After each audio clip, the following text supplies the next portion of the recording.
ডাক, টেলিযোগাযোগ ও তথ্য প্রযুক্তি মন্ত্রণালয় এবং তথ্য ও সম্প্রচার মন্ত্রণালয়ের উপদেষ্টা মোহাম্মদ নাহিদ ইসলাম বলেছেন, পার্বত্য চট্টগ্রাম অথবা পার্বত্য এলাকার কোথাও সরকারিভাবে ইন্টারনেট সংযোগ বন্ধ করার কথা সত্য নয়।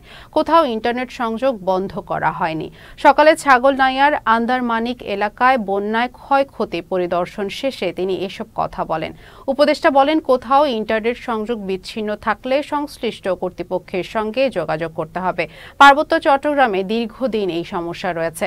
তিনি বলেন, দেশকে অশান্ত করার জন্য একটি মহল চেষ্টা করছে, তবে বাংলাদেশের মানুষ সতর্ক রয়েছে। পার্বত্য চট্টগ্রাম বা কোথাও সরকারিভাবে ইন্টারনেট বন্ধ করা হয়নি এবং বন্ধ করার প্রশ্নই আসে না। সেখানে বিচ্ছিন্নভাবে কয়েকটা জায়গায় কিছু সমস্যা হয়েছিল, সাময়িকভাবে কিছু জায়গায় কিছু বন্ধ ছিল এবং সেটাকে খুবই ফুলিয়ে ফেপে বলা হচ্ছে যে ইন্টারনেট বন্ধ হয়েছিল। এরকম কোনো নির্দেশনা হয় না এবং এরকম কোনো ঘটনাও ঘটে নাই যে পার্বত্য চট্টগ্রাম বা কোনো একটা জায়গায় সেখানে দীর্ঘ সময় ইন্টারনেট বন্ধ ছিল, এরকম প্রমাণ কেউ দেখাতে পারবে না। সো এই বিষয়টি আসলে সত্য নয়।